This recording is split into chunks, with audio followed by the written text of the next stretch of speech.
I reheat my coffee after it's been sitting for a little while and it got cold. Is that weird? Does anybody else do that? I can't be the only one that does that, right? Tastes good though. There it is.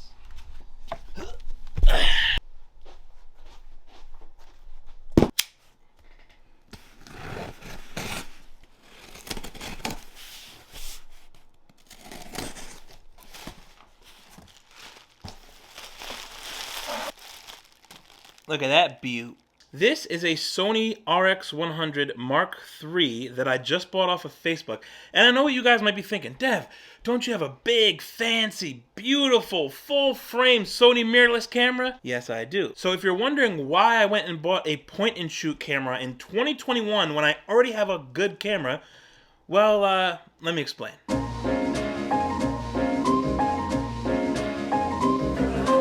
So I gotta go to the store right now. And I'm gonna take you guys with me and explain my reasoning behind why I bought this new camera. Can't forget my hat. Hey, unreal. Unreal. Click the link in my bio and get some merch. Shameless merch plug. Since I have a point to prove, I'm actually about to go out and only bring the Rx100. I'm gonna leave my A7C behind and make the whole rest of this video on this bad boy. I'm gonna miss you. I'll be back. I'll be back. Don't miss me too much.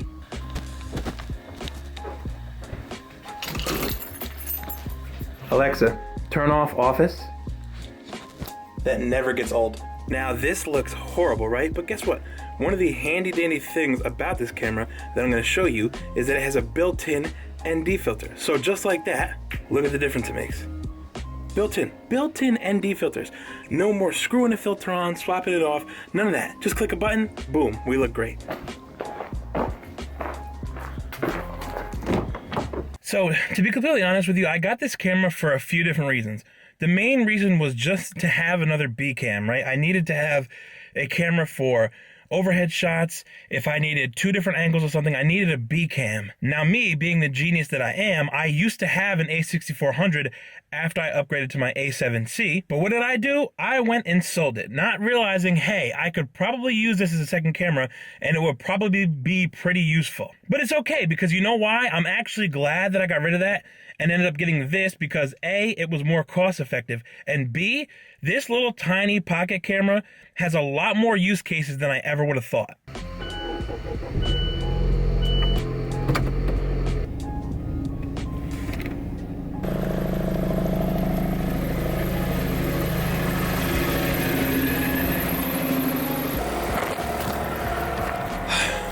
I am so happy I didn't run over my camera just now. That was so stupid, but that was a pretty cool shot though, right?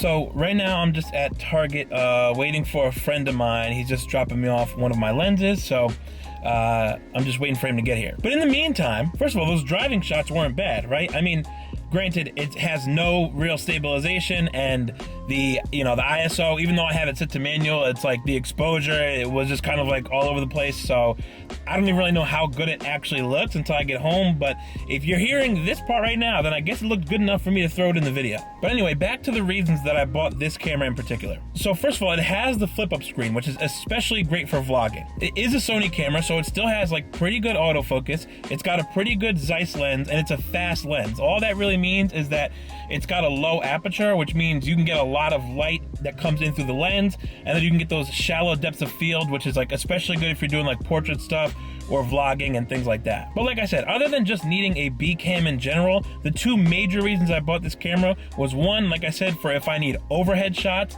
because I could just throw it up on the rig I have, or I could put it a lot of different places. Honestly, it's so small and compact. There's a lot of versatility to it. I can kind of throw it up wherever and get those good shots. And B, and this was especially evident when I was out in Arizona, is that I realized, like, I love my A7C. I love all the gear I have. You guys know I'm a gearhead. But the only downside is there are times where it's just not convenient or not appropriate to be pulling out like all kinds of gear. Like, you might not have the time, or you might not even be in a place that allows that kind of gear. So I definitely wanted something that was pocket sized and small enough that I could just bring it wherever. And granted, I have my iPhone 12 Pro Max and the camera on it is great, but there's a lot of issues with it. One is that the HDR Dolby Vision is just like way too hard to edit on my computer, and it also doesn't really look good once it's put up anywhere. Like, it looks great when you take a video on the iPhone 12 Pro Max on the phone itself, but then as soon as you start to send it out somewhere, it just doesn't look good. Not to mention, like, you know, having another Sony camera, the color science is going to be a lot closer than having iPhone's color science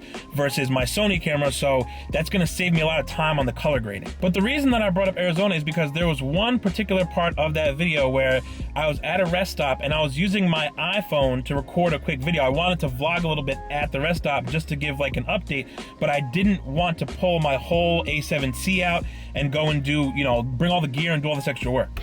What up, dog? I gotta go do shit right now. I'm actually shooting a video right now. Oh, you're shooting? Yeah. I know you mentioned that you might be moving. Yeah, I think I'm hoping like around this time next year I'll be moving. So I'm gonna be around for a little bit, which is why I'm even more inclined to like want to keep working with people and shit. Cool. I just want to let you know, the longer you stay here, the longer you're gonna be with us doing all. Dude, I'm down, bro. All right, bro. I'll see you. Later, bro.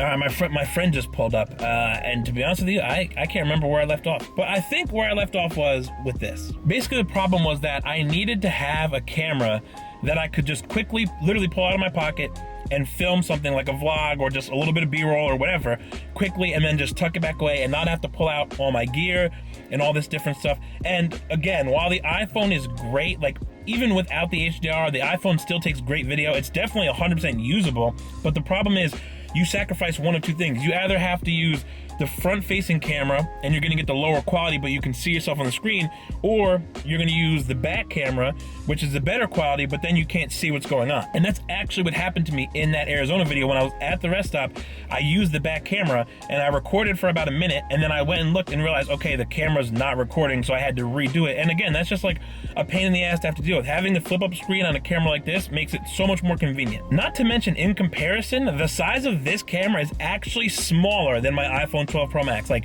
no exaggeration, the size of it is literally smaller than my phone. So it is, in every sense of the word, a pocket camera. So like I said, specifically for vlogging, if I'm out and about and I'm trying to talk about something or get some cool shots or whatever the case is, and again, if I either don't have all my gear or I can't bring my gear out or I just don't have the time, then having this is perfect. The other massive advantage this camera has over my iPhone camera, which I brought up before, is that it has a built-in ND filter. And if you guys don't know, ND is neutral density. Basically what an ND filter does is it helps with the exposure if it's very bright outside. Like, it's kind of bright out right now. I have the ND filter on right now and it looks clean, but the ND filter helps with like the exposure. So if it's really bright, it's gonna help with that. iPhone just doesn't have it. And while the iPhone has excellent dynamic range, it just simply does not have an ND filter. So if it's too bright and things are overexposed, you can't really do much about that, you know, within the camera. But with this bad boy, I could change that.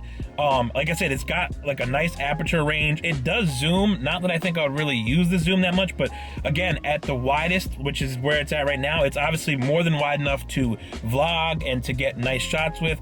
I am probably gonna be mostly filming with it in 24 frames, but it does go up to 60 frames. So if I do wanna get like somewhat slowed down B-roll type of shots, I can do that. And again, just having the ability to control the exposure and the aperture and all those different things, like it's way more than what I can do with my phone, and within the same compact form factor. So it was kind of a no-brainer. It kind of sucks too, because I almost think if I did have this camera with me, I probably would have vlogged a lot more in Arizona and in San Diego, because, you know, like I said, I had my camera out a decent amount, but there were plenty of times where, you know, I would go in the car and I'd be like, I don't feel like bringing all my gear with me. You know, we're just gonna be driving around. I probably won't do much. But now I look back and I'm like, okay, like what I'm doing right now, I'm just sitting in the parking lot of Target. By the way, how great is Target? But anyway, I'm just sitting in the parking lot of Target doing this video. It's the camera's just sitting on my dashboard. It's so small, it's so convenient and compact. Like I said, this thing is just great. Like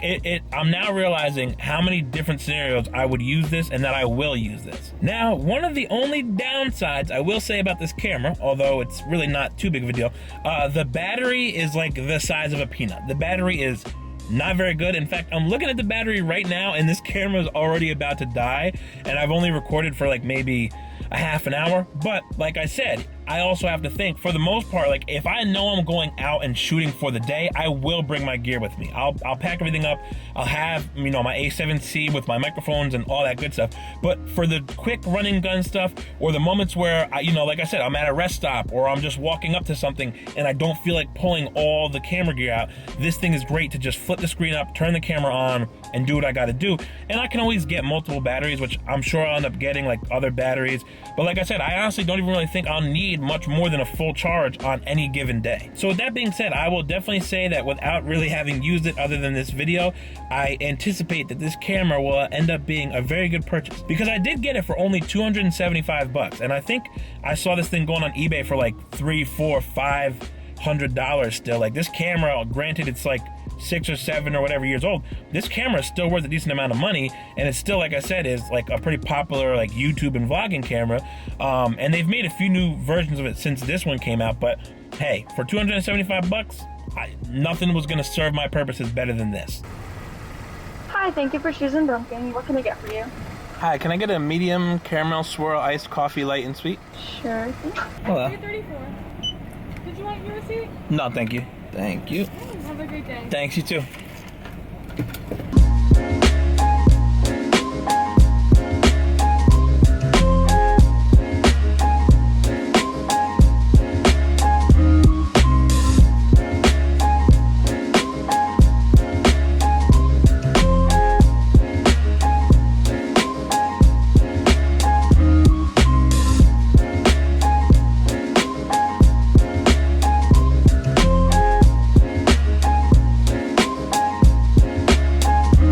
Well, there you go, another great use case, being inside a store.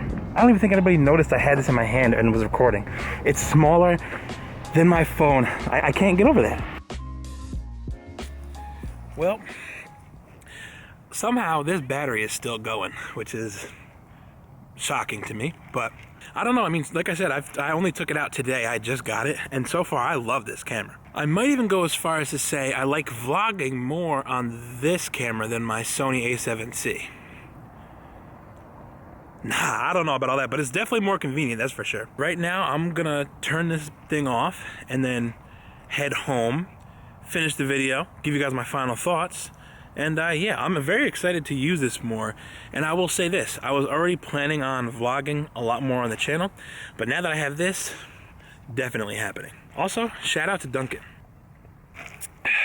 So after using the camera for a few hours today, I definitely, absolutely am happy with my purchase of the Rx100 Mark III. It was definitely a smart choice, and I'm now realizing, like I said, even more so than before I bought it, how many different use cases there are for this camera. So before I go ahead and tell you guys whether or not I think you should grab this camera or something similar to it, let me just tell you the pros and the cons, how it compares to my mirrorless camera and as well as my cell phone. So let's start with the pros. One pro of the Rx100 Mark III is that it has the built-in ND. And that's an advantage that this camera has over both my mirrorless camera and my cell phone, because my cell phone doesn't have ND filters, and I have ND filters for my lenses on my camera, but it's much, much faster to just push a button with a built-in ND than it is to actually swap ND filters, swap lenses, all that good stuff. So that's pro number one. Pro number two, the flip up screen. Now obviously my A7C has a flip out screen, so they're kind of even on that, although I actually do like the flip out screen slightly better.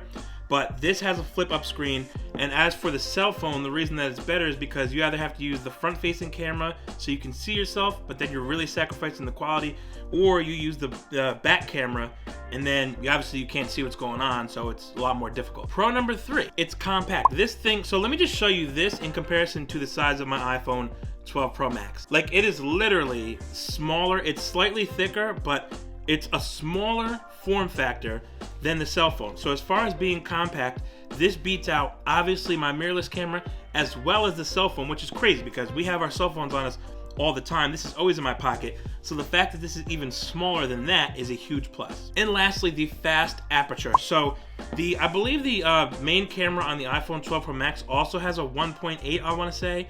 But my camera right now, the lens that I use, my kit lens, is only a 4.5. So it's definitely faster than that, which means you're going to get that nice shallow depth of field.